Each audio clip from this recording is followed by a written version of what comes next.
এই যে বনুর একটা মাত্র দাদা ভাই, বনুকে একটু খাবার খাবে, একটু দোদো খাওয়াবে। না বাবা নাও, বলো আমারই তো বলো না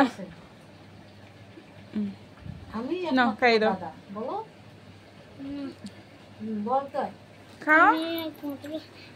ভালো করে বলবো আমি একমাত্র দাদা। আর একটু ভেতরে ঢোকা বেশি করে, এই তো এবার উঁচু করো বোতলটা, আর একটু উঁচু করো। বলো বনুকে দায়িত্ব আমি সব নেব। এই তো আমার মা তো সব পারে, দেখেছো কি সুন্দর দোদো খাওয়াচ্ছে। চলো বনুকে দায়িত্ব আমি পারো না। আমার বাবা তো বড় হয়ে গেছে।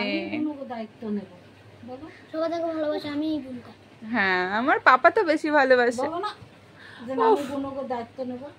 তুমি এত কথা কেন বলছো, তো খাওয়াচ্ছে যে। ফোনের ভিডিও করবি ভালো শুনে তা তুমি যদি শিখিয়ে দাও হবে। আমি বনুকে দায়িত্ব নেব। আমি বুনুকে দায়িত্ব নেব। হ্যাঁ তুমি তো তোমার বোনদের দায়িত্ব নেবে, আর কে নেবে? তাহলে বিয়ে দেবো। তোমার বিয়ে দিতে হবে না, এইটুকু নেবে, এখনই বিয়ে নিয়ে পড়ে আছে। তো ঠাম্মি বোঝে না বাবা, এরকম নাকি বড় হবে না তুমি? সে যবে বড় হবে তখন দেখা যাবে। তোমরা থাক না। না কই যাবে, কতখানে যাবো? বুড়ি হতে হতে এখনো অনেক দেরি। এই এর হচ্ছে দিদা। কত বাবা বাবা।